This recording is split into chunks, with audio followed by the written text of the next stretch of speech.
Keith thought he could use an ending self hotline as a personal hotline to contact me. And I know when that hotline bling, that can only mean one thing. Ever since I left the city, you... Let's get into our first story, simply titled, Keith. So, word of warning, I am drunk and very tired. This guy recently showed up at my new place, so I figured I could relate the beginning of the mess that I am now in. You haven't mistyped a single word yet. You might not be drunk enough. Let's start with names first. Nate, super into Uncharted. If Nathan Drake was a real person, he would be Nate. Dude is the luckiest person I've ever met. We've been friends for years. Laura, my other bestie. We've known each other for our entire lives. We've been inseparable for that whole time. She's ridiculously athletic, like Laura Croft, and I'm super jealous over how attractive she manages to look, like, all the time. Ah, those lucky and photogenic folk. We also got user Chronic Insomnia, your highly biased, most of the time inebriated narrator. I'm super into video games, but also into personal hygiene and sports. Crazy, right? Apparently that makes me beard bait. Personal hygiene is a great interest to have, I will say that. There's also Keith. Honestly, I decided to call him Keith instead of his real name because that joke on Family Guy about Keith being the most unattractive name in the English language. What is the most unattractive male first name in the English language? Keith. Very sorry if your name is actually Keith. I'm sure you're a lovely person. Anyway, Keith wasn't a fat neckbeard. He was actually insanely skinny. Other notable things include disturbing willingness to share his adult proclivities in public, wearing a tweed jacket with elbow patches, and being convinced that he was going to go pro in CSGO. Yeah, definitely. How do you feel? Like a real man. Feels good, doesn't it? That's why he has to wear the tweed jacket with the elbow patches so his chair doesn't chafe his elbows. Gamer pro tips, bro. Finally, there's Faux Hammer. We met a really long time ago through a mutual love of Halo. We were really close, almost instantly. She died about a year ago. She comes up a few times in this whole issue with Keith. I'm calling her Faux Hammer because that was her absolute favorite character. Damn, some heaviness right off the bat. I will try to treat Faux Hammer with the respect that she deserves. So let's get into it, alright? Alright. It started this year. My friends and I had all decided to take a weight training class at the community college that we attend. It was an easy credit, and we could socialize. Yeah, and you get to lift heavy stuff, duh! That being said, we also take working out super seriously, so we were all listening very intently to the teacher, giving us the parameters of the class and whatnot. As soon as the teacher dismissed us to go lift, I saw the scrawniest guy I've ever seen saunter towards us with the confidence of a dozen Tom Bradys. Yeah, I think Mommy gassed this guy up a little bit too much, huh? You're the most handsome boy in the world, Keith. You're God's gift to women, little boy. I should mention that despite it being a workout class, Keith was wearing a newsboy cap, cargo shorts, and a FaZe gaming t-shirt. Oh, the tweed jacket I mentioned earlier was crumpled up near the door. I remember that pretty clearly. And then Keith spoke his first words. I'm just here to keep my body as sharp as my mind. May I ask what a fine lady like yourself is doing here? This isn't exact, but yeah, it was in the same realm of creepy. Lifting was my witty response. I started doing lat pull downs, but I stopped after I realized that he was trying to sneak a peek at my chest. Oh, that's cool. So, what does an angel like you do for fun? He was like trying to do an impression of what he thought a smooth guy sounded like. At least that's what it seemed like to me. That's absolutely what it is. He saw this in a pickup artist video on YouTube and he's like, I could apply this to my life. You don't want to know how many failures it took to even get him this far. I like to work out and I play Halo sometimes. Halo. I mean, I guess that's a good entry game for a girl. I play competitive Counter-Strike. Wow, that's so awesome. I play competitive Pokemon, a game of the mind instead of your reflexes, thank you very much, especially since I'm getting older. And then OP asks him, competitive? So, like, you get paid? Where would the honor be in that? It's about time to kill this conversation. Yeah, disengage for sure. I decided my safest bet would be to go spot Nate on the bench press. Keith tried to follow me, but the teacher told him that he actually needed to lift to get a credit for the class. We forgot about Keith for a while, and we started chatting about Halo. I'd started to get really into Fives multiplayer. I got a tattoo of the phrase Echo 419 a few weeks before we started the class. It was for Fohammer's birthday that year. Even if she's gone, we do still celebrate it. I'd like to know how OP feels about Halo Infinite. I don't play it all that often, but when I did, I got the feeling of good old Halo once again.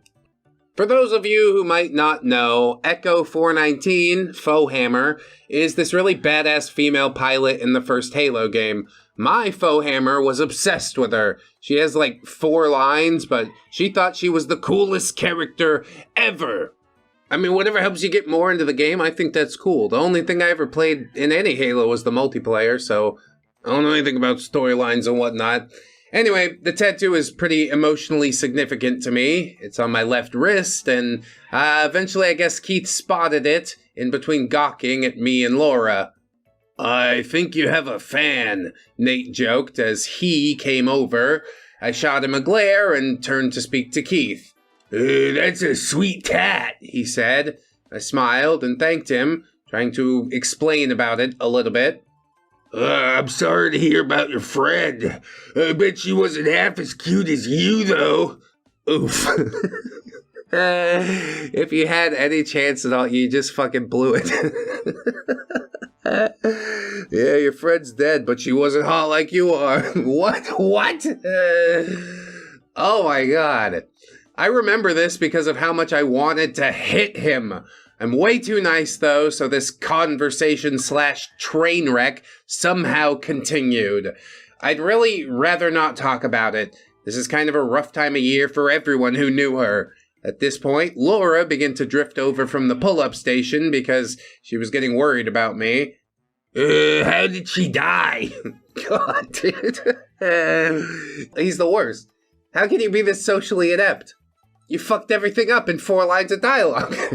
It's the opposite. It's the nega Fohammer. Opie says, I don't normally get mad at that question, but he asked it, like, really weirdly, and I was a little angry about what he had said earlier. Who wouldn't be? I don't owe you any more of my time. I really don't want to talk about that either, I was saying, trying to find an escape route at this point. It wasn't embarrassing, was it? Was it drugs? It's okay. I'm here if you need to talk. I won't push you any further. He stroked my cheek and left before I could react. Excuse me, what? Yes, you precious, fragile little thing. I'll take your broken wing and make it all better. Or make you just as bad as me. I don't know. I'll have a lot of fun finding out. You? Yeah, you probably won't have so much fun. I was in tears and left the class for a little while to calm down. The class ended basically right as I got back. I went in to get my stuff, but Nate stopped me at the door, pressing my bag into my hands. He spent the rest of the class pacing around, waiting for you to come back. I figured you didn't need to deal with that, he said, followed immediately by, oh, sweet, $20. He had just dug a random 20 out of a pocket. I'm telling you, his luck was ridiculous. Yeah, that 20 just fell in there. But he does deserve it as far as I could tell. MVP plays bringing OP her bag. Old boy's probably still waiting for her back in the classroom. Hey, OP, you're back. Want to grab some food? Keith saw me and shouted from inside the weight room. Oh man, cover's blown. Nate rescued me again. Actually, we're meeting some high school buddies at a bar. We're all 19. It'd be kind of rude for her to bail on them, you know? And we just kind of rushed off after that. I thanked him profusely, and we ended up getting food at this tiny pizza place that we found while looking for a fast food joint. Anyway, sorry if it was hard to read it all. There are a few more parts to this if people are interested. Thank you for reading. I mean, it was a good, if passive-aggressive escape. You really need to draw the line in the sand with people like this. Paint it up right on the wall for their viewing pleasure. So things will devolve further. Hell of a cringy start, though. Don't talk about the dead best friend, please. The only thing you're allowed to say is condolences, all right? Anyway, let's get into part number 2, and it's called Keith, Part 2. The contest for Milady's heart. That's right, if I can't have her by interacting with her, then I'll have to come up with a scheme. A video game contest. Okay, cool. Hey everyone, you guys seemed like you were interested, so I'll continue. Returning characters. Yep, we know them. There's also Indy, who's an older dude in the class. He's an ex-Marine and 40. He does triathlons and plays a dozen men's league sports. Super nice and always willing to give advice or a spot if you need one. How'd he get his name? He dresses like Indiana Jones, or does he just listen to the Shins a lot? Alright. Even after the first day of class, we still had high hopes. The teacher had told us to do 1-rep maxes to get a baseline for where everyone was at. I partnered with Nate, mainly because he was really good at pushing me past any mental walls I had. After warm-ups, I got through my max pretty quick. I maxed out at 180 pounds bench pressing. Damn! When I lift, my music of choice is something ridiculous, usually like DMX or MGK. It gets me pumped. What can I say? Hey, you like what you like. Thrash metal does the same thing for me. So Nate and I swap. I don't like to babble on about him, but he's really fit. He does kickboxing, archery, swimming, and parkour, to name a few things. I honestly wouldn't be surprised if he turned out to be a vigilante or superhero of some sort. That would be a great twist. Write that in. He's sort of a superhero in his own way, isn't he? He's like Domino with the good luck, and then he's I don't know, basically every other superhero ever with his rescuing of miladies. Legitimately. Not even doing it with expectation in mind, just being a stand-up dude. Anyway, it is at this point where Keith comes in. He started raising a massive stink about doing his max. Nate was lifting in the 300s range. He racked his weight, and it made a particularly loud noise. This drew Keith's attention. You see? He was yelling something at the teacher. I don't need alpha male bullshit like that to assert myself. We've moved past that as a society. He kept glancing at me while he said this. What is this really about? You want to be big and strong like that guy, but you don't want to put in the work. Instead, you'll cry bully and just complain about it. You're a fucking worm, Keith. That's what you are. Society needs men like Nate to hold it together. We could use infinitely less Keiths, if I'm not being clear enough. The teacher was flabbergasted. Indy stepped in and explained why it was important, but Keith wasn't having any of it. I made a point of focusing on spotting Nate and put in my other earbud to tune him out. Apparently, he decided that he had to participate in this alpha male BS because the teacher did eventually leave him alone. He worked his way over to me. I was keeping an eye on him using my peripheral vision, while also making sure that Nate didn't kill himself with the weight that he was benching. Which at 300 pounds, that's a serious concern. I couldn't possibly be crushed by the amount of weight that I can lift. See, that's how you keep yourself safe. Keith was just standing there, trying to figure out something witty to say. Eventually, Nate racked his weight and laid there for a second, resting. Quick as a flash, Keith yanked one of my earbuds out of my ear. Would you like to come watch over me while I lift, beautiful? No, go hydrate. You're looking a little thirsty. I need you to stand there and hydrate the entire class. Just leave me alone forever. Now, 3 things pissed me off here, says OP. 1, he took my earbud out of my ear. That is a major fucking button for me, so I was already seeing red. 2, he was distracting me when I was supposed to be spotting someone. 3, his sudden reversal on maxing once he thought that it could get him into my pants. No, Keith. No, I don't. I'm partnered with Nate. I said this through teeth gritted so tight, I was afraid I was gonna break them. Fine. I figured it would come to this. Uh-oh, he's starting his anime villain arc, everybody. His eyes narrowed, and he rushed back towards his bench. Nate looked at me concerned, but we figured he could handle whatever happened next. Well, Nate starts benching again. He's coming up on his max, and I can see his arms starting to wobble. So, confession time, I was more than a little into Nate at the time. I know, OP, everybody knows. Even stupid Keith knows. You think you're keeping a secret, you're not. I was so focused on him that Laura had to explain to me what Keith was doing after the fact. Keith was just benching the practice bar. Every 2 sets, he'd glance over at Nate and grunt, and then keep benching. She explained this to me after the fact. Yes, as stated, but that is hilarious. He's like, I gotta catch up. Yeah, start with the practice bar. 10, 15 pounds, that should be enough to get me some gains. Like, dude, you should be able to lift that with one hand, easy. I think the thing that Keith needs to learn is just to focus on bettering himself. Don't compare yourself to a bunch of other people. Especially when you're doing terrible, because you're just going to get sad and demotivated. Like, part of me does want him to feel that way and then quit, but the other part of me says maybe he could be the muscle monster that he wants to be. But not by benching the practice bar. Nate finally maxed out and sat up, panting heavily. Keith came over, face totally grim. You win this round, he said. Nate shot me this look like, what the fuck's going on? What? Nate replied. The next challenge should be in my sphere of influence. He was doing his best to look thoughtful. Yeah, stroking his few wispy chin hairs. He really does think he's in an anime. Dude, what the hell are you talking about?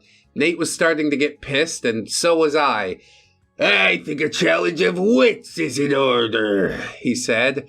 A video game, perhaps? Alright, I spanked that ass in Tetris 99. Let's go? For what? What fucking contest? Nate stood up and took a menacing step towards him. For the lady's hand, of course. Oh, of course. He was a picture of elegance. Phase t-shirt, drenched in sweat, face bright red, slowly stepping backwards to get out of Nate's reach. I'm not gonna play any video game with you, dude. I am much, much closer to hitting you. His voice was frighteningly calm. You need to leave right fucking now, I said.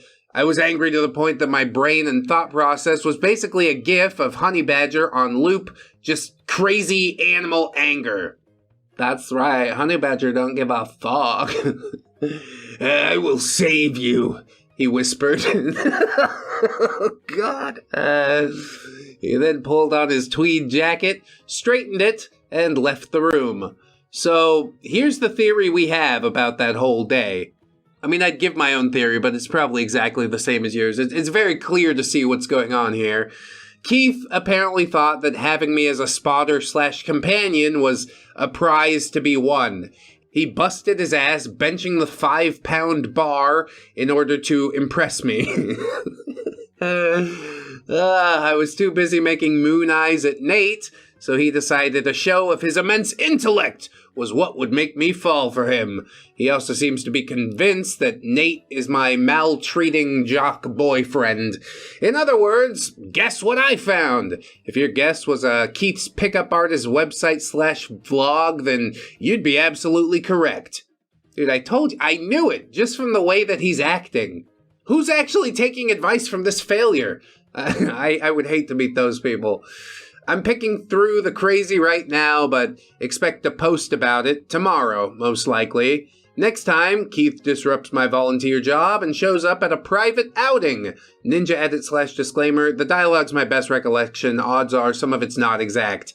Exact dialogue doesn't matter. What really matters is the events of the story.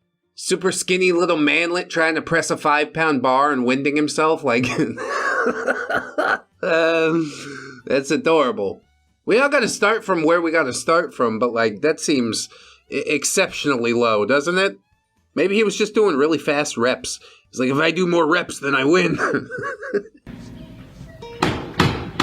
What the f*** is this piece of sh**? Well, he's doing 300, you're doing 5. So for every 1 rep that he does, you'll have to do 60. But it's not all that surprising because, yeah, he's not capable of much. Anyway, we'll continue on and hear about Keith's pickup artist website next, and that will certainly be a treat. Keith's PUA website. See, it's a very straightforward titling system. Alright, guys. I threw up a little in my mouth writing this, but you guys wanted to know. So, Keith's website had a few different sections. Tips and tricks, feminine mystique, the alpha male mindset, company blog, and success stories. And then you go to the success stories page and it's just blank. Still under construction. So the first thing I did was click tips and tricks, as you should. Here's an example. Tip of the day. Getting in her face and taking control is the only way to show her you're strong enough to protect her. Tell her, don't ask her out, and she'll be putty in your hands. Yeah, how's that been working out for you? Can't you see you're not actually helping any men? You're just making women's lives worse. Below that tip was a stock photo of, like, James Dean, I think. I mean, most women would be putty for James Dean. All he's got to do is show up. He's a good-looking man. Keith's wardrobe suggestions. Oh, I've been meaning to class up my wardrobe. What you got, Keith? Women need sophisticated men in their lives. They know they do. They just don't want to admit. You don't need a six-pack abs if you have a smoking jacket and the panache to back it up. Oh, God. Smoking jackets are cool. But again, can't you tell? You're not improving anyone's wardrobe. You're just devaluing the smoking jacket. You have no panache at all. Accept it. Those were two of the less crazy ones. Moving on to the feminine mystique. Ugh, shudder. He uses this page as an opportunity to rant for way too many paragraphs about how society has changed female perspective. He talks about the pre-Civil War South as if it was a golden era for civility, and when the gentleman would get the girl.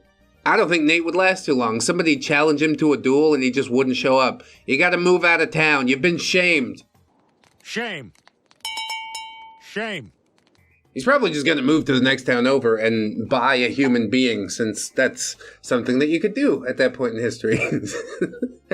That's why he idolizes it, isn't it? The alpha male mindset was just more of the same, of course. He rants on for a while about sports and how pointless they are, and then rants even more about how women will only date douchebags, and to be an alpha male, you gotta be a massive douche to girls all the time. That way, when you're nice to them, it comes as a surprise. Yeah, I like to do sort of the opposite. When you do the opposite and finally get snarky or lash out, then yeah, it gets taken pretty seriously. Like, oh my god, what happened?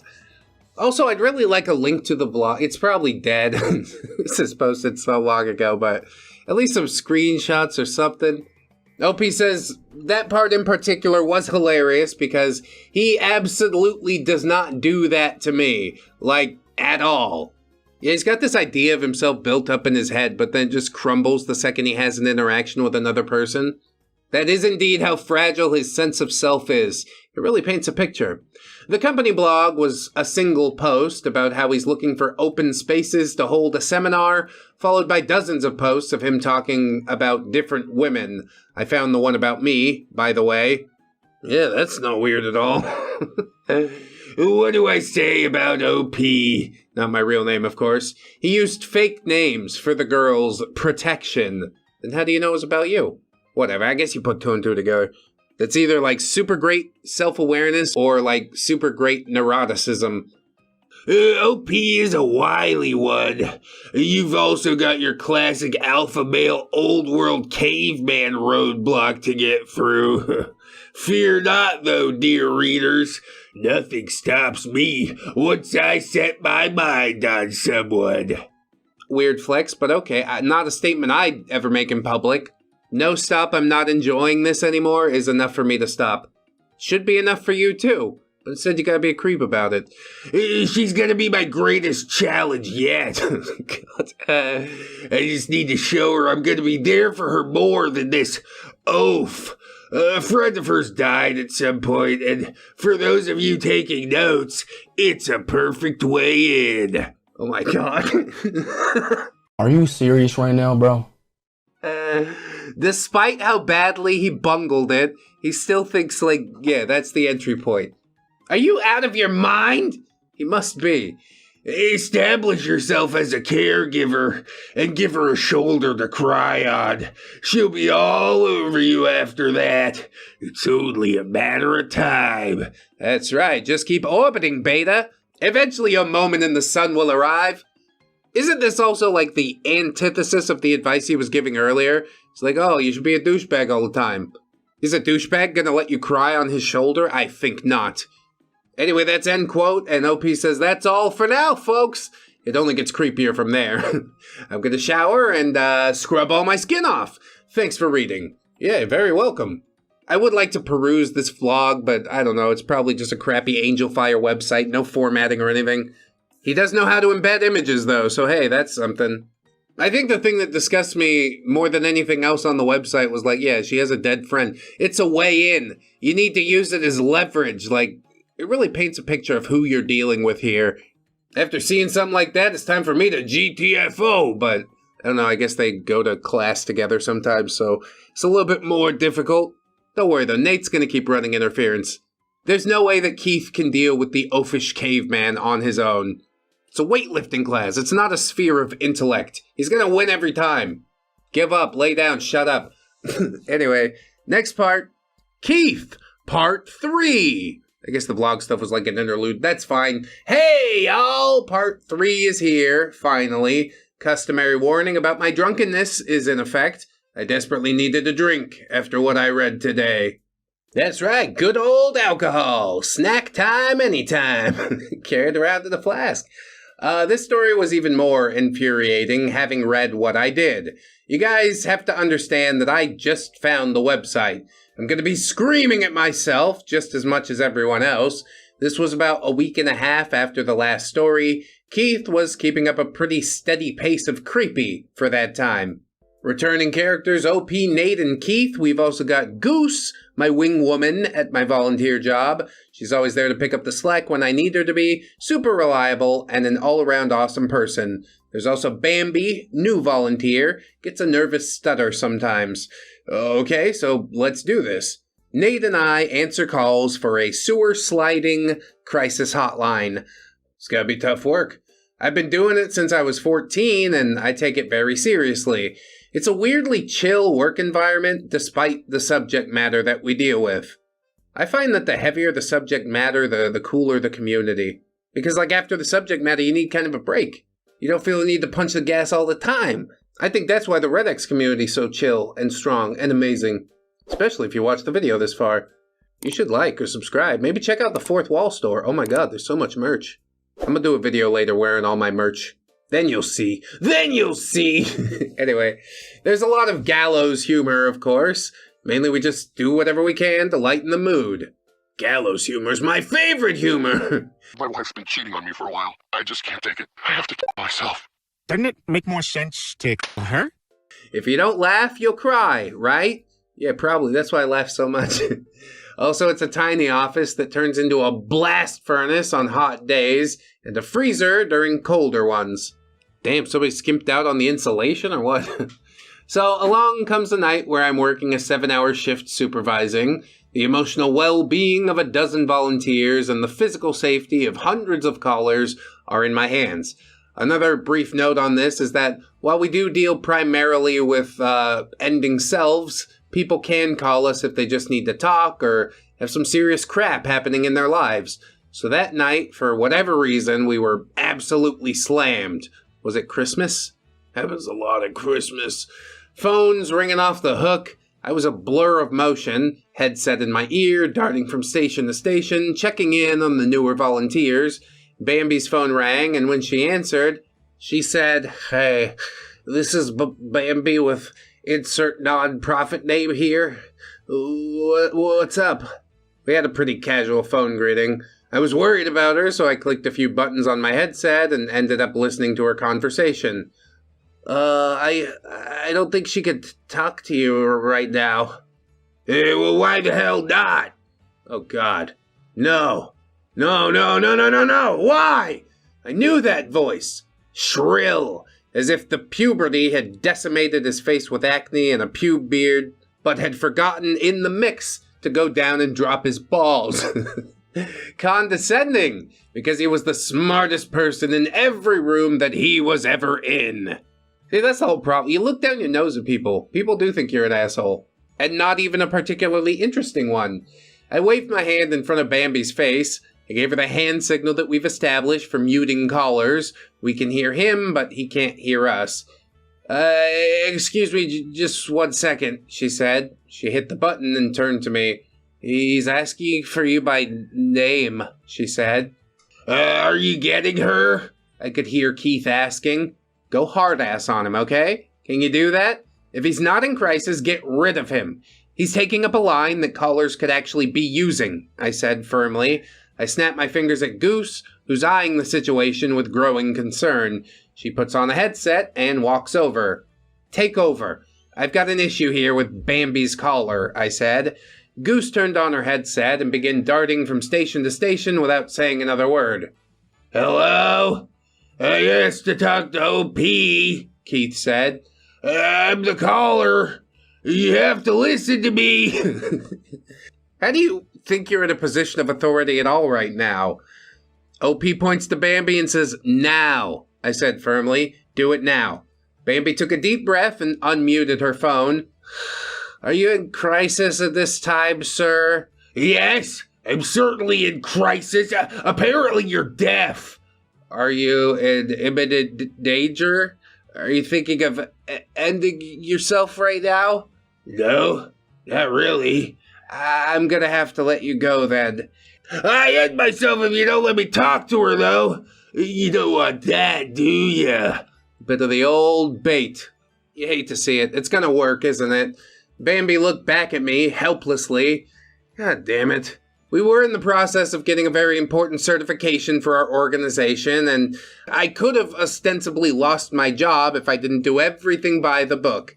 And that meant taking these kinds of threats very seriously. I patted her on the shoulder reassuringly before hitting the button on her phone to transfer the call to my headset. Hello, Keith. OP! I thought I was never going to be able to talk to you. Nate had looked up after hearing the name Keith, and I waved him down quickly.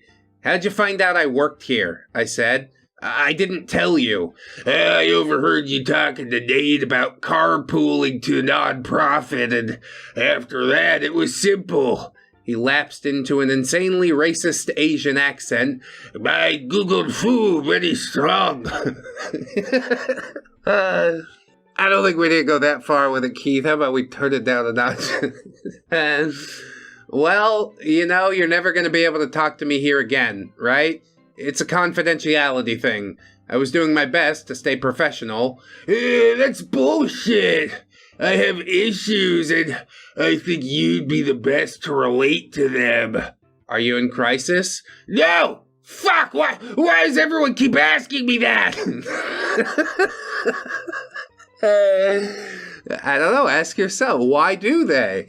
The lack of awareness was actually staggering.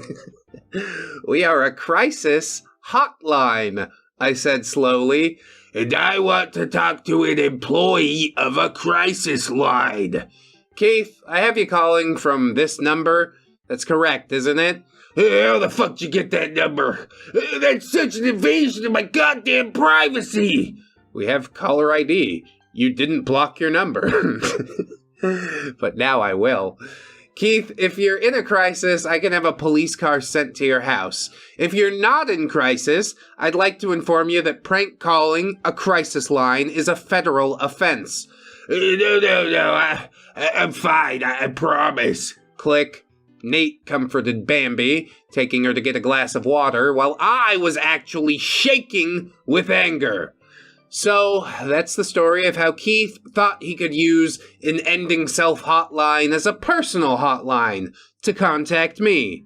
And I know when that hotline bling, that can only mean one thing. Ever since I left the city, you.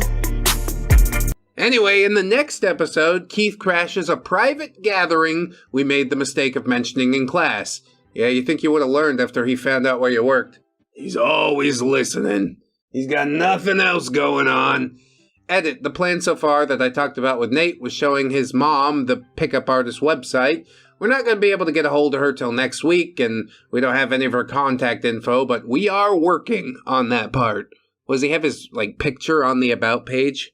Hi, my name's Keith, and I like slam pigs. Come on down, get a taste. Yeah, that should be irreverent and douchebaggy enough. Great job! You remind me of my favorite adult film star, he said to me, very abruptly. Who the starts a conversation like that? I just sat down. Keith, part 4. Why the hell is he here? I don't know, bro. You're going to have to take that one up with Jesus or something. All right, I'm back, guys. Been getting super into Griffball lately, and it's taken up a good chunk of my free time. You mean Griffball like the Halo game mode? The Griffball match is on, and I do love watching humans smash each other. Yeah, I guess whatever passes the time.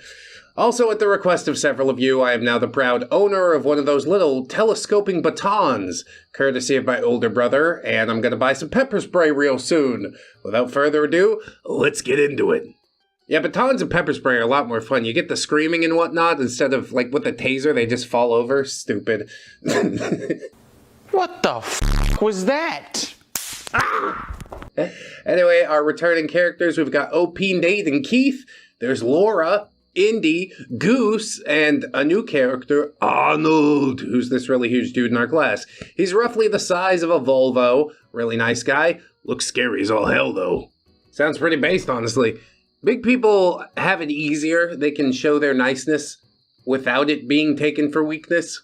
Or he could go the other way and become a complete monster, but I'm glad he didn't.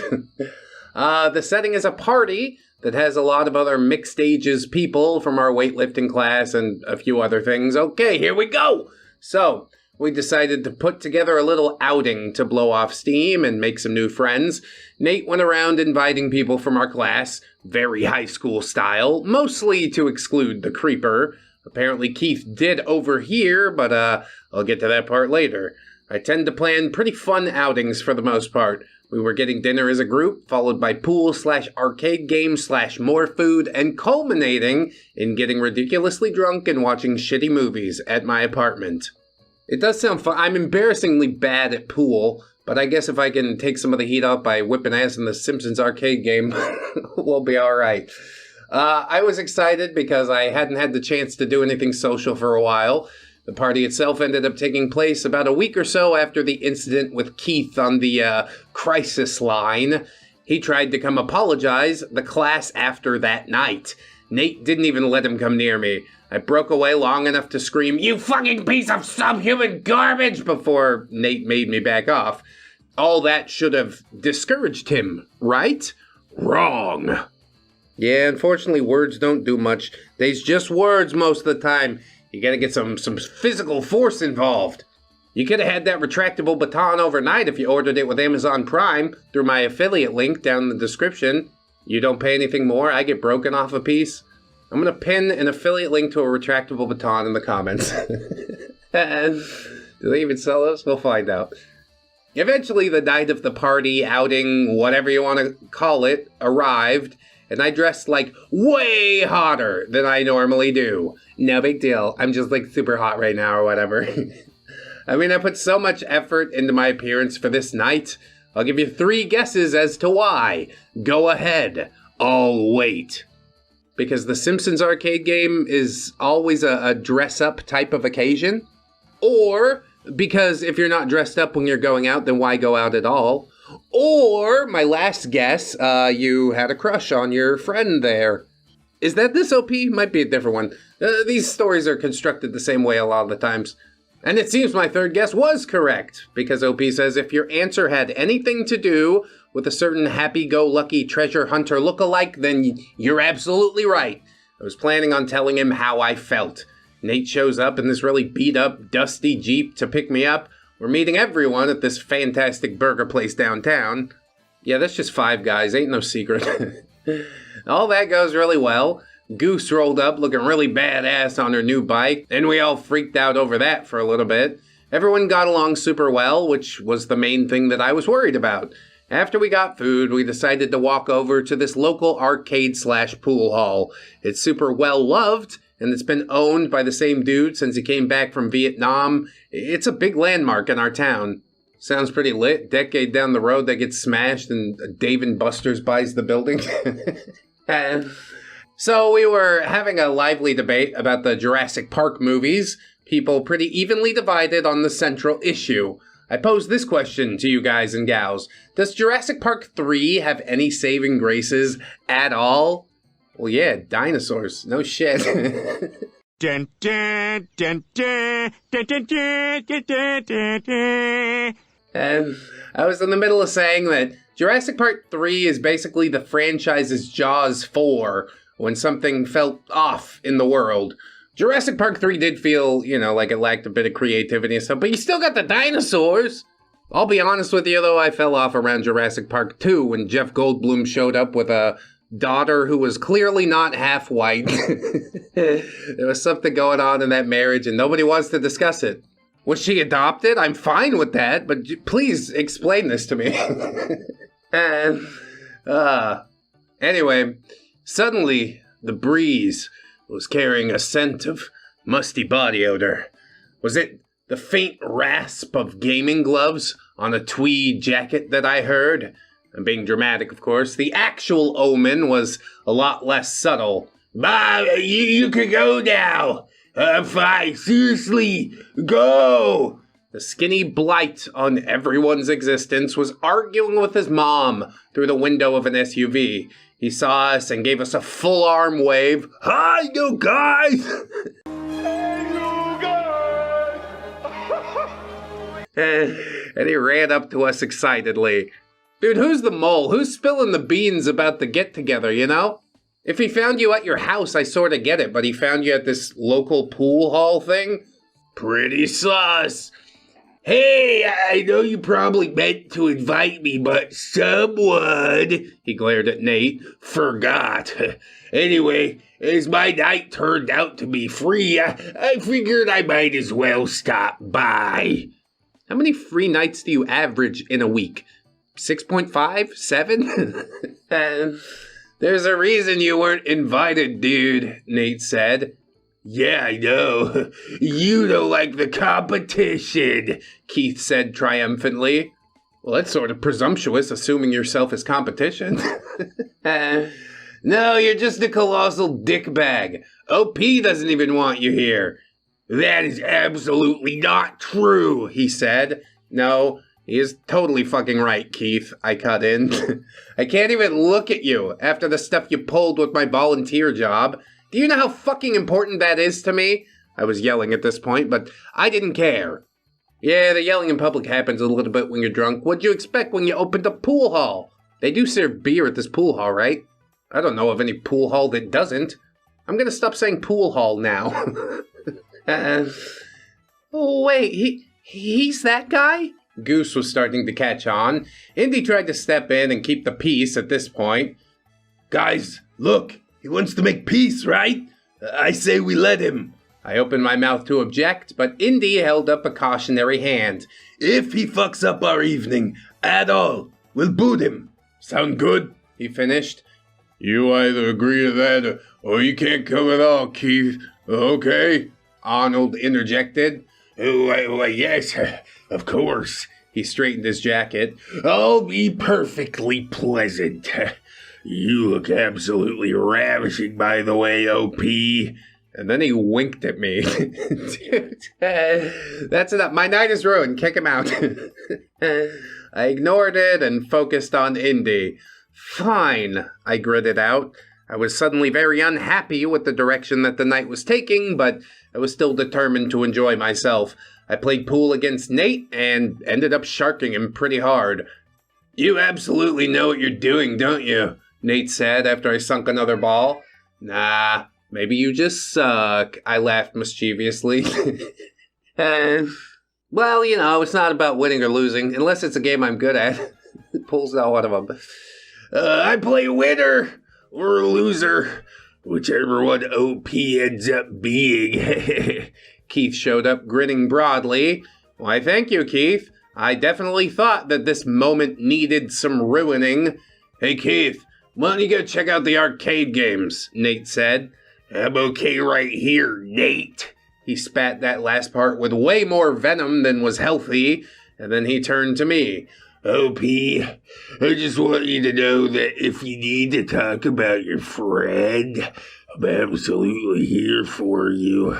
He tried to reach for my forearm, but I quickly moved next to Nate. Dude, the lack of social awareness here is just astounding.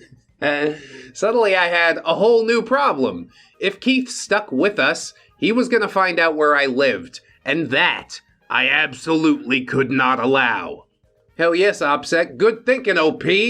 I could practically see the video game-esque objective timer counting down. Keith will find out where you live in 30 minutes. We'll be right back, I tell him. I narrowly dodge a totally transparent attempt to grope my butt and grab Nate. We have to get out of here early, I said as we hustled away from Keith. Why? Nate asked. I don't want him knowing where I fucking live. Fair point. What about the others? Nate asked. I think he's broken Indy's rule a dozen times over, I said. So we sent out a group text and told everyone to pretend like they were leaving. Indy reluctantly agreed, but everyone else seemed fully on board. Keith's confidence seemed to deflate like a balloon. He found his second wind as we filed out of the arcade. Would you be willing to give me a ride home? He asked. Why would I do that, Keith? I shot back. Well, we could keep this night going, go get some ice cream, head back to your place, get some delicious...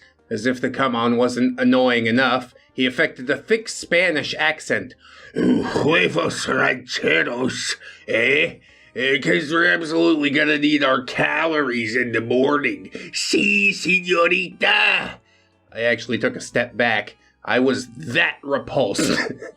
His eyes widened as he realized his tactical error. I don't know, I think the forced accent could be funny, but during a come-on, yeah... Probably not. Totally kidding, of course. I'd really only want to talk. I know how hard it is to talk to some people. He looked at Nate again. Actually, Nate was going to give me a ride home, so you might want to call your mom, I said pointedly. He will. She didn't even go anywhere. She's just sitting out there in the minivan playing Candy Crush. Oh. Well, could you wait with me then? I'm sure Nate has better things to do, Keith said. Actually, ice cream sounds kind of good, huh? I looked at Nate. It was not mature at all, but I felt like I had earned it a little bit. He grinned as I made a big show of hopping into his car.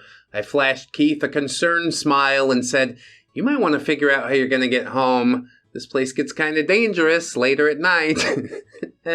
Nate and I shared a celebratory fist bump and laughed maniacally as we drove back to my apartment. That is one of very few times that something witty has come out of my mouth at the time that I needed it, rather than in the shower 6 hours later.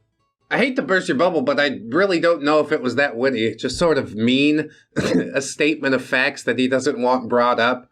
But if anyone does deserve that sort of treatment, it's Keith, to be fair, so whatever, we let it slide. We ended up watching a couple M. Night Shyamalan movies, not the good ones, and making a drinking game out of it. Good ones, plural? I think there's just the Sixth Sense. That's the good one. Some of the game involved drinking at unbearably pretentious lines, or anytime Shyamalan had a important cameo, we were pretty goddamn drunk by the end of those movies. And that's what's most importantly. Well, what's most importantly is we didn't do it at the bar, where you get drunk for $50 instead of $20. People were all crashing at my place, so a lot of people had already passed out. Nate and I were on the deck. sharing a folding chair. If you hate gooey romance, turn back now. It's only a few lines, we'll power through.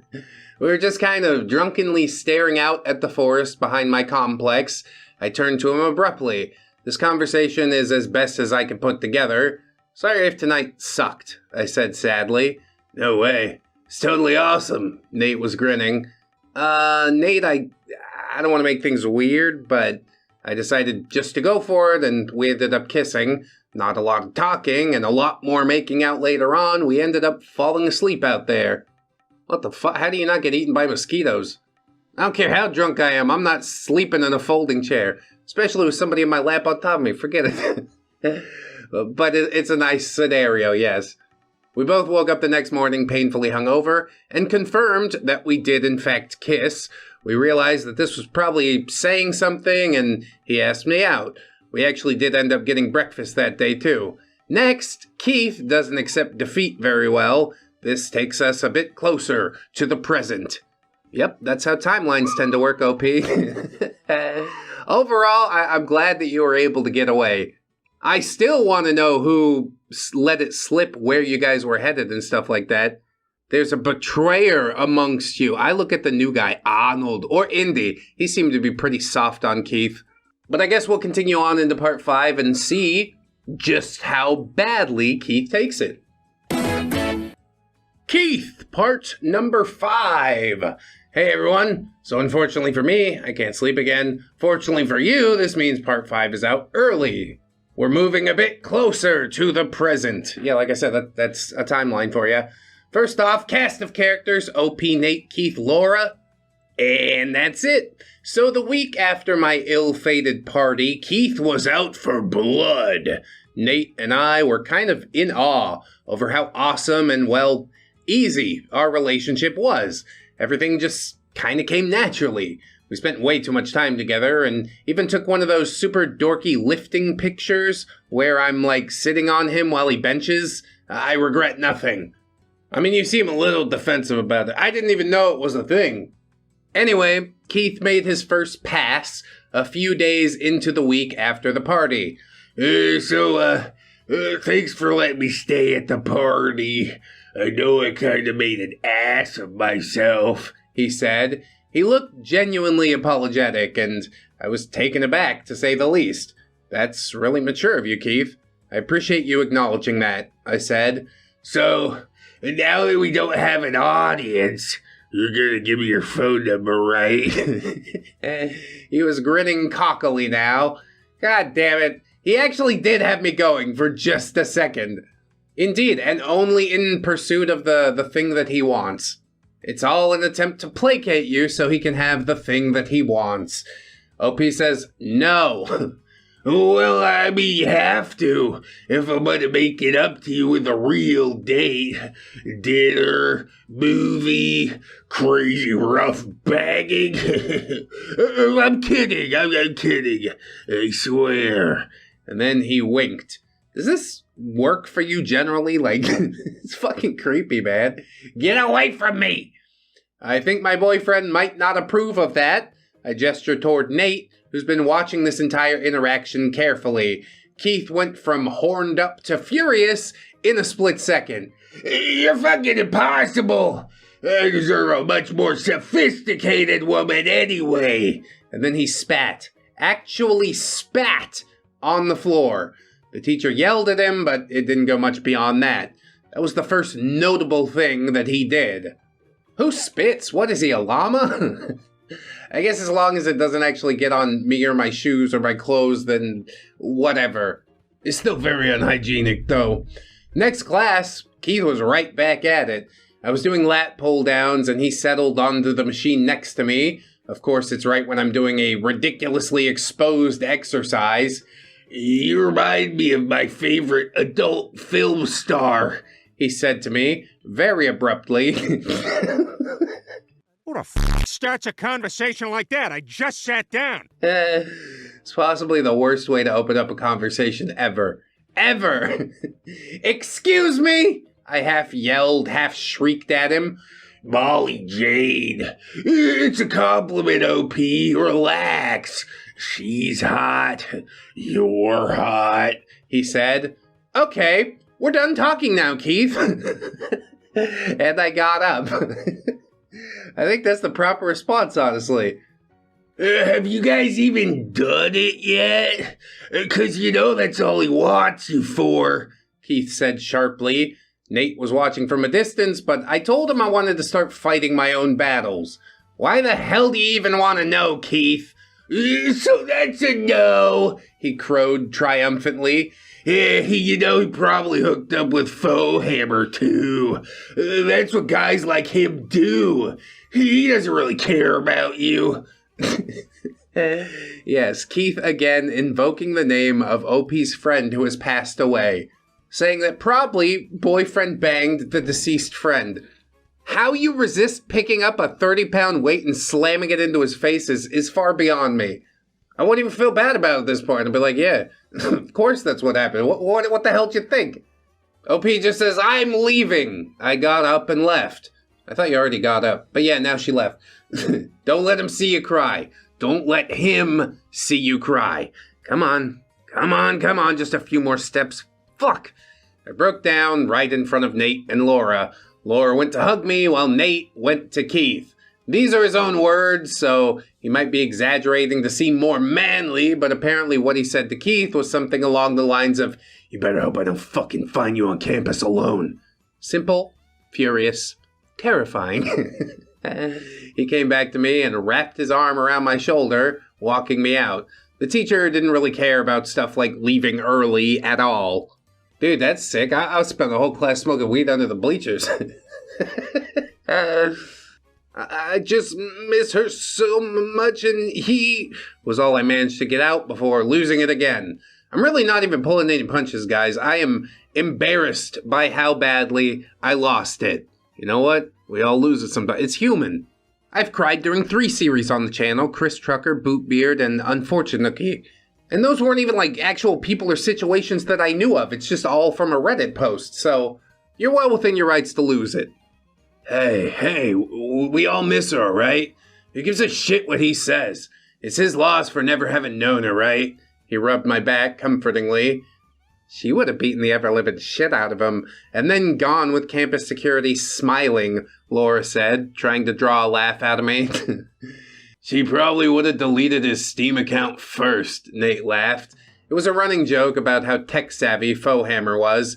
She was like our go-to girl for tech issues, so we hyperbolized her skills to a godlike status. Yeah, remember the time she reset the router once? Hacker man.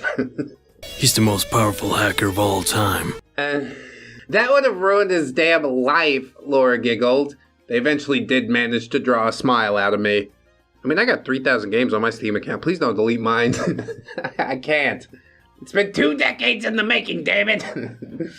It gets really personal after this, guys, so, you know, a bit of fair warning there.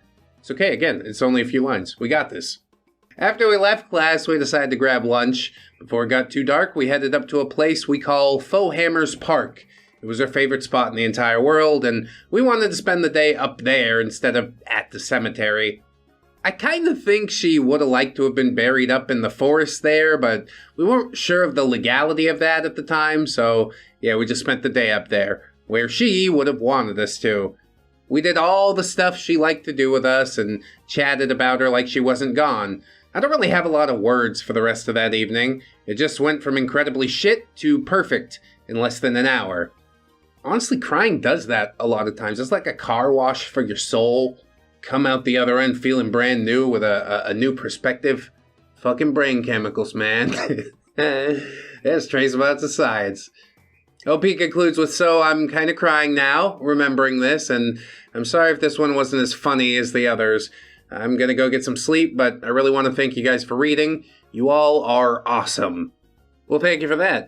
It seems unfortunate that Keith now knows the secret button to push in order to break down your will. Eventually, he's going to find his way in or get pushed out completely. I know which one he's betting on. I also know which one me and OP are betting on. So let's read on a bit further today. These are rather short, aren't they? We'll get into part number 6 and see what happens next. Keith, Part 6. Half story, half update. Yeah, sure, why not? We take those.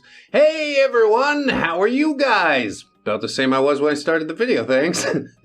I'm sorry for the 2-day or so gap between stories. My sister graduated from college this weekend, so I've been celebrating. Returning characters, OP, Nate, Keith, Goose. So this story takes place about 2 weeks before the events of Part 5. Goose was over at my new place, comparing notes with mine from our last shift at the crisis line. We get audited every month, so we make sure our notes are accurate every night. It's vague stuff about call numbers, length, if callers mention how they heard about the line, just vague stuff that the higher-ups like to know. Yeah, we could plug this into the machine, get our analytics back, try and figure out exactly how we can get more people to call this hotline. No, I'm just kidding. You guys do a great job. Nobody needs to help with something like that. It's funny because it's comically evil. The world's fucking hard enough as it is. Anyway, Nate was supposed to come over later that day to help my roommates and I plant a garden in our backyard. Lit. The weekend before, we had gone cliff jumping at this really amazing spot and had a really great time camping. This has absolutely no relevance to the story, but it was awesome and I like talking about it. Keith had been laying low for this time. Yeah, you'll never catch Keith out in the woods. One day alone, he's eaten by a cougar. Goose and I were talking very intently at my kitchen table over Irish coffees. Goose didn't normally drink during the day, but the night shift before had been really rough. That's when we heard a series of hard pounding knocks on the door. We exchanged glances, and I got up to get the door. I'm gonna break this down into a list. Things I noticed upon opening the door. A tiny Nerf football on my lawn, a pair of Dayglow orange gym shorts, the panting douchebag inside the Dayglow orange shorts, said bag's attempt at acting surprised. So who was that bag, you might ask? OP? You live here? Keith said, panting like he just ran a marathon. Dude, go away. Why are you here, Keith? I asked, trying to keep my voice calm as I tightened my grip on the baseball bat that we keep by the door. There you go. You don't need to get him in the head, just jab him in the stomach really hard. I was not aiming to kill. I disabled him by slamming him in the solar plexus. I was just in the park, throwing a ball with some friends, he said. Unfortunately, that is possible. While normally a plus, the park in the middle of our neighborhood did give Keith a plausible excuse for being there. I'm surprised he has friends. Are we sure they're not paid actors? Where are your friends? I asked. He gestured vaguely in the direction of a bunch of dudes playing basketball. Oh, he doesn't know them at all. This is quite a scheme, though. There's an outfit change and everything. He has kicked it up a notch. So, can I come in? I could really use a glass of water, he said. Your friends probably want their Nerf ball back, I said pointedly. Nah, that's why they decided to play basketball instead. You got such a nice place. And he tried to step inside. I'd had enough at this point, and I pulled the bat out from behind the door. Oh, shit, here we go. Hey, bruh? Yeah? I got a +10 skill modifier with blunt weapons. Usually it's a ReddX Industries brand lead pipe, but in a pinch, a bat will do. You are not coming into my house, Keith, I said firmly. What's going on out here? Goose came to the door. Upon seeing Keith, she planted her feet and stuck her hand into her jacket for something. Nothing that concerns you, lesbo, Keith said angrily, and he glanced at me. This is misplaced anger. I understand. You're grieving, he said. I took a step outside abruptly, hands white-knuckling the bat. I heard it way before I saw it, but with his usual fortuitous timing, Nate pulled onto my street. You don't get to fucking talk about her, ever! I'm done hearing it, I said angrily, and Keith actually took a step back. Well, we're not in class anymore. You don't have to keep pretending beautiful. I know you wanted me since I first saw you. Something about me Intrigues you, right? You want more than that oaf, he said hurriedly. Keith, I'm gonna ask you again, leave my property. Right fucking now, I said. Nate slammed the door of his car heavily and walked toward Keith, stretching like he didn't want to pull something beating the living hell out of him. Keith jumped at the noise of the car door slamming and stepped onto the street, smiling triumphantly. I'm not on your property now. Can we talk? He said. He didn't get a chance to say much more because Nate punched him in the mouth. That's a lot of damage. Oh, yes. It's not really even a fight. just a creepy dude getting punched. I think that's great. Are you fucking stalking her? What the hell are you doing here? He shouted. She doesn't want you and your roided out micropede, you Neanderthal. He shouted back. I'm here to give the lady other options. Ones that won't beat her or bang her dead friends. See, I told you, that's the button he found and he's going to keep pushing on it. And he's not going to stop until he's beaten unconscious. I moved in to take a swing at him with the bat, but Goose hooked her arm across my chest and pulled me back. He gave me this look, like he felt so sorry for me. You're going to call your mom to pick you up. You're going to leave this neighborhood and so help me God, you will not come back, Nate said. Your striking is tacit acceptance of a duel next we meet, Nathaniel. He said his full name, like first and last. Nathaniel's obviously a placeholder. Drake, fisticuffs next we meet. Fisticuffs, he said ominously. You have forced my hand. People that talk like this, they crack me up. Are you for real? At least it was fisticuffs and not pistols, I guess, because Keith is liable to shoot somebody. He bought Dayglow spandex and a Nerf ball in an attempt to craft his scheme. He's growing, he's evolving, it's terrifying. Nate just leaned in and smiled. He clapped him on the shoulder heavily and turned to walk me into the house. I'm proud of you. You didn't let him get to you, he said quietly. We've been day drinking, I explained. He nodded knowingly. So from Keith's statement, I'm pretty sure you're all expecting him to leave almost immediately, right? Wrong. Keith was there for almost half an hour, staring at my house and checking his watch while he waited for his mom to pick him up. Some point after he left, while we were explaining things to my roommates, I asked Goose what she was grabbing in her jacket. She laughed and showed the very surprised room a very ornate butterfly knife, which she opened with all the twirly motions. Wow, that's pretty neat. I can't do it without chopping my fingers to shit, so... Goose has some surprises, I guess. Anyway, that's the story. The update is that we're currently pursuing legal action. I've been told not to be more specific than that, but it's happening. The original plan was to show his mom the pickup artist website, but we haven't been able to get a hold of her. Certain things happened that will be covered in the next story or two. These things escalated the creep factor of what was happening even more, and it changed our plans pretty quickly. So, once again, thanks for reading, guys. Part 7, The Duel. Nate beats the living bejesus out of Keith. I mean, it was only one punch. I don't know if the bejesus came out of him. Definitely got rattled around a little bit, though. Unrelated question. Has anyone heard of Tough Mudder? It's like an obstacle course that Nate and I were thinking about doing. If you've heard of it or done it, I'd appreciate some info or first-hand experience. Edit, usual edit about the accuracy of dialogue. Mud like multi-user dungeon? I haven't played that in many years. She's talking about something completely different. So, Nate watched Keith incredulously as Keith paced about 10 feet away, strutting and grinning at me. Dude, I think the firearm's a real possibility at this point.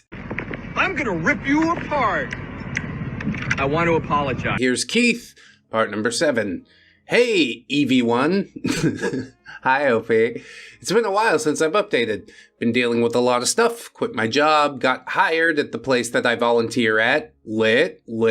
Also bought Doom. It's actually a lot of fun. What do you mean, actually? It's one of the greatest... Never mind. It's fine. Then my internet went down, so I didn't really know what to do. But now you guys get the part that you've all been waiting for. Yeah, I guess I have been waiting for a little bit. I decided to take my time with this one, and I think it's all the better for it. Returning characters, we've got Keith, Nate, OP. All right, let's get into this. Nate's OP's best friend. Okay.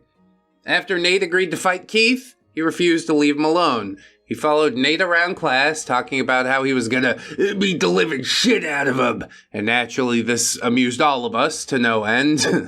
Remember that Nate kickboxes and is built like, well, Nate. So eventually, Keith insists on the fight occurring in my neighborhood. Well, we gotta do it in a neighborhood. Why we gotta make a spectacle? Don't you guys have an abandoned field or warehouse somewhere? That seems much more within the theme. But beggars can't be choosers, I guess. Oh, that's a hint about tomorrow's episode. I want my woman to be present for my moment of triumph, he said when asked about this. Nate didn't really care about where the fight was. He was just really excited to beat the snot out of Keith. Keith disappeared for a bit after that. He didn't say when the fight was happening, so we assumed that he wasn't going to follow through. Oh, he's totally going to follow through, but first I got to go and get my supplies, like a gun. Oh my god! Run for your life! He's got pistols! That's a dark joke. Nate was over at my house hanging out one day when we got a knock on the door. He assumes the worst, so he starts stretching his shoulders and limbering up while I answer the door. Of course, it is actually Keith. This shining example of a gentleman is wearing incredibly stained basketball shorts, a sleeveless hoodie that looks like he cut the sleeves off with safety scissors, fingerless gloves, and of course, his newsboy cap. Alright, so what you do is ask him if his parents help him get dressed. And when he says no, then you say, yeah, I could tell. But you tried your best, you know, and that counts for something, in theory. This'll be over quickly, my dear. Don't you worry your pretty little head. You're goddamn right it will be, Nate said, coming to the door. He had stripped down to his undershirt, but that was basically the only change in his wardrobe. They walked into the street, Keith winking at me as he went. Dude, he's got a pocket full of powdered glass and them basketball shorts. Some ReddX brand Super AIDS is gonna make an appearance. You mark my words. Hey, which substance would you guys rather have blown into your face? Anthrax or powdered glass? Let me know down in the comments. This channel's going a weird way, and I kind of like it. OP continues, I'm not exactly a girl that needs protecting in most cases. I was/still am pretty emotionally fragile at the moment due to losing Foehammer and Keith's continual harassment, so I was more than happy to let Nate fight this particular battle for me. I mean, why not, you know? OP gets to see a show, Nate gets a little extra exercise, Keith learns a life lesson, everybody's out here winning.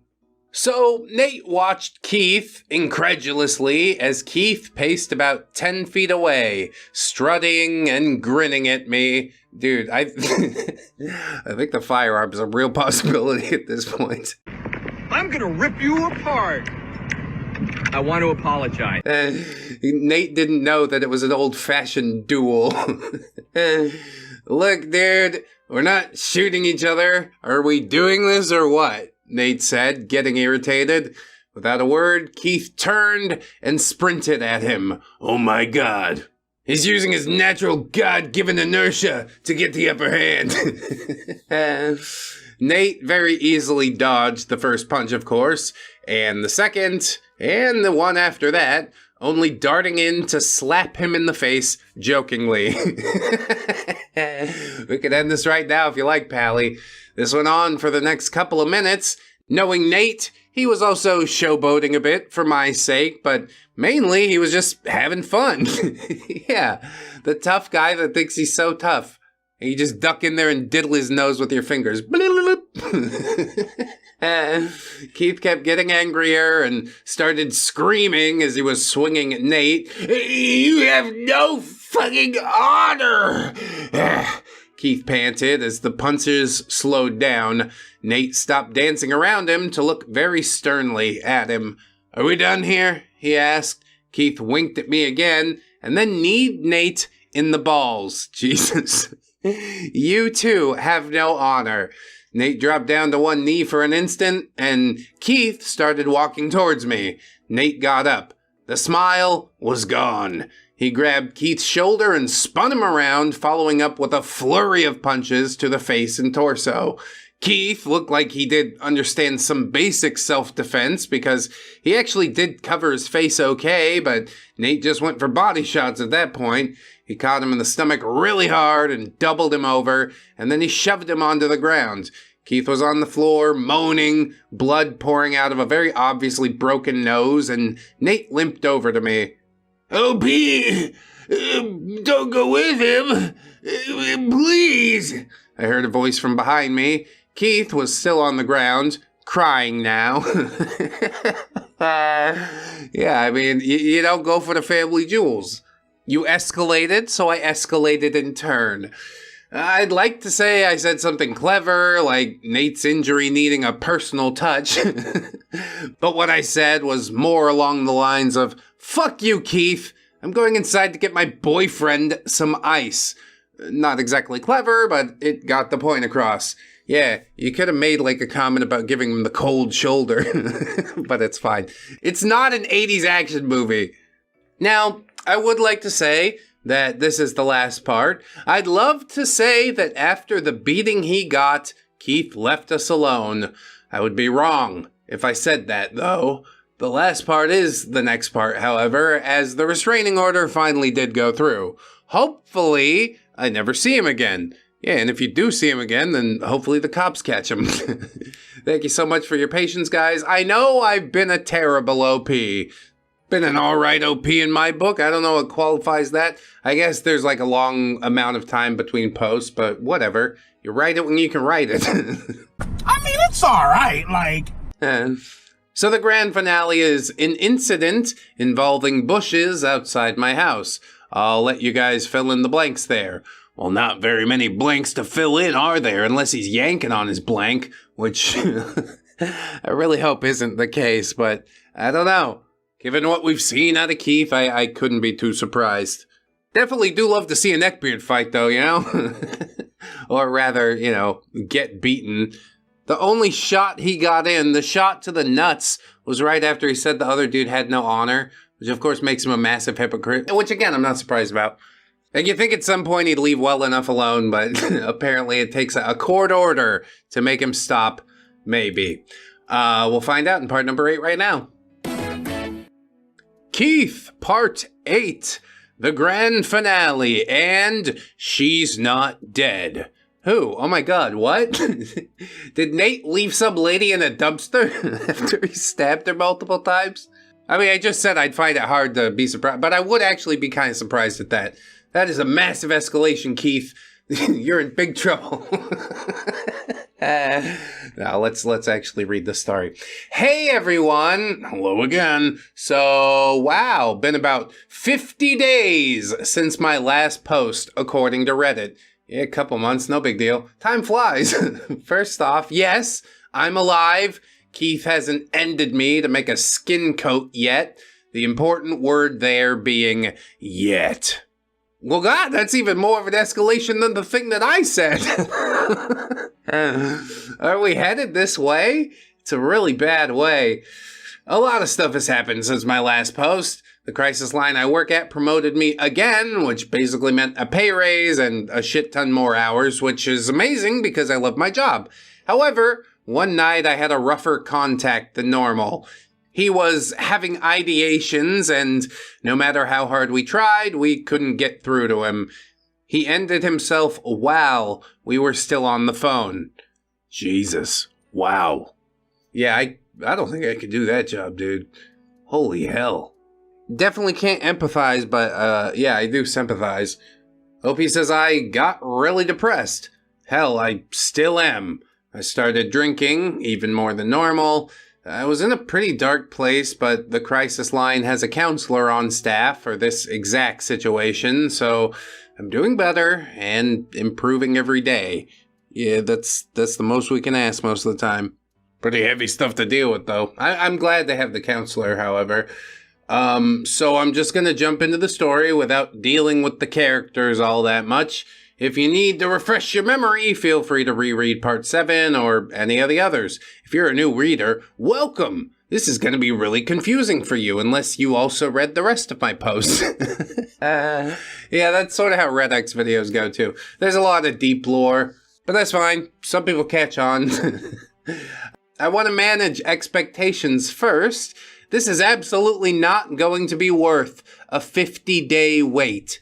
Look, if you're waiting around 50 days for one Neckbeard Stories series to get finished, I gotta get another hobby, okay? It's not that serious. It would be nice if it had a conclusion, but there's series on this channel that never got a conclusion. It's just like, okay, it is what it is, and I understand.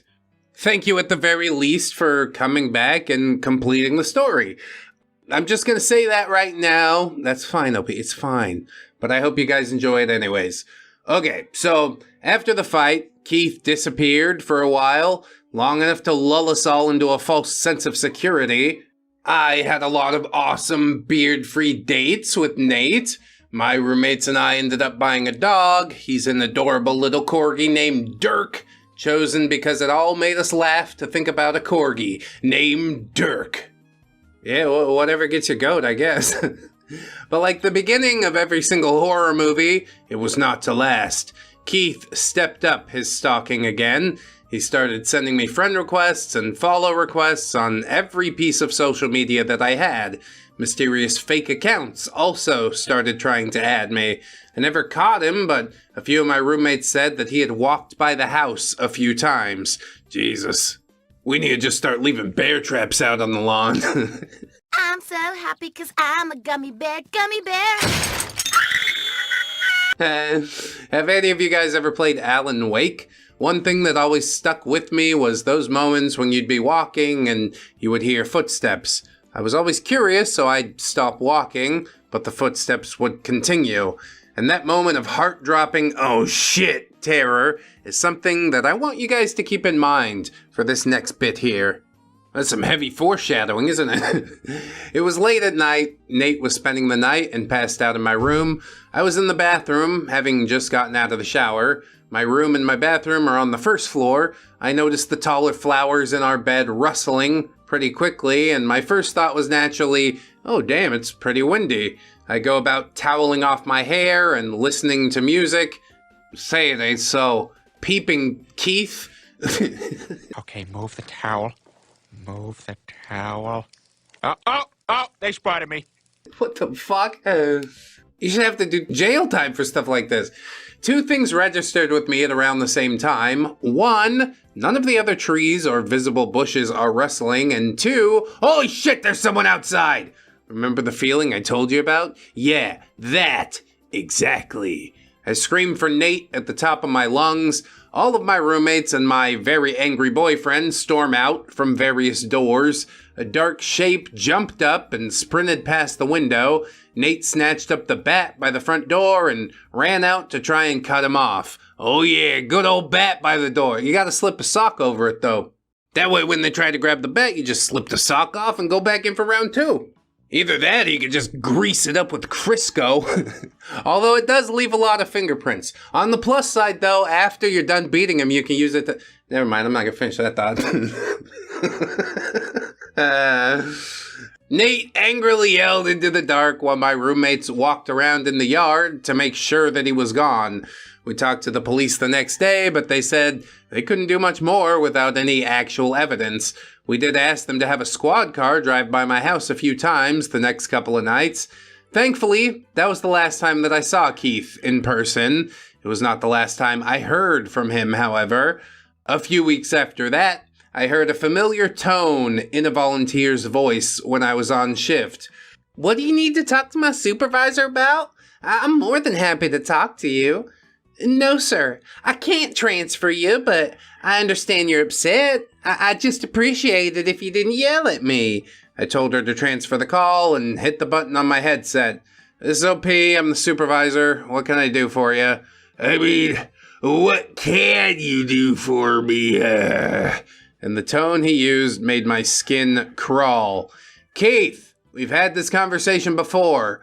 Are you in crisis? Well, yeah. What might that crisis be? I've been trying to get in touch with you for way too long. Doesn't that constitute a crisis? You won't talk to me. Are you thinking of hurting yourself? I asked. What? Are you thinking about ideations right now? I asked again, keeping my voice neutral. No, I just want to fucking talk. Keith, this is a crisis line. You were told before that if you called us again, we would block you. This is a new number. Please, just give me a sec. Like that would make a difference. I'm still very curious at what his thought process was. If you're in danger, please call 911. Do not call this number again. I hung up the phone. Do not fuck with me at work. Overall, that seems pretty civil. And that was indeed the last time that I ever heard from Keith. And I'm actually hopeful this time. 2 kind of positive updates for you guys before I end my post. 1, been playing Overwatch pretty much constantly. That's not much of an update. I just really love that game. OP, why you gotta do these things to yourself? Why do you choose this? You know what? Good, I'm glad you're having fun. 2, I've been training for Tough Mudder super hard. If any of you are going to be at the Seattle Run, feel free to shoot me a message. Anyway, thanks so much for reading. I'm so sorry for disappearing on you guys. You've been amazing and so incredibly supportive. Hope you all have an awesome day or night, depending on when you read this. Evening, actually. I do feel like this could have been shoved into the last post. You know, we had the fight, super climactic. And then the last post was like, yeah, he peeped at me showering and called my work. Calling my work is definitely not as bad as the peeping. I'm super sad that he didn't get caught and just like have his kneecap shattered by an enraged Nate with a baseball bat. But, you know, we can't always get what we want. So that wraps up the Keith saga, I suppose. Sign up on the Patreon or the YouTube memberships if you'd be so kind. Support money every month. I mean, I really can't put into words how much it means. You can also shop over on my 4th wall if you're looking for some merch. We got some good stuff coming up. Good new stuff. So give it a little click. I think it's linked at the bottom of this video even. See those t-shirts down there? Go check it out if you want. You'll get some stuff. You'll give me money. Everybody wins, right? Finally, in summation, if you can't support monetarily, please like, comment, subscribe on the video, share it around if you could. And if you don't want to do any of those things, well, no worries. You watched it this far. What else can I ask? Except, friends, that you remember that you are loved, you are worthy, you definitely deserve it, and I shall see you in the next one. So until then, bye-bye.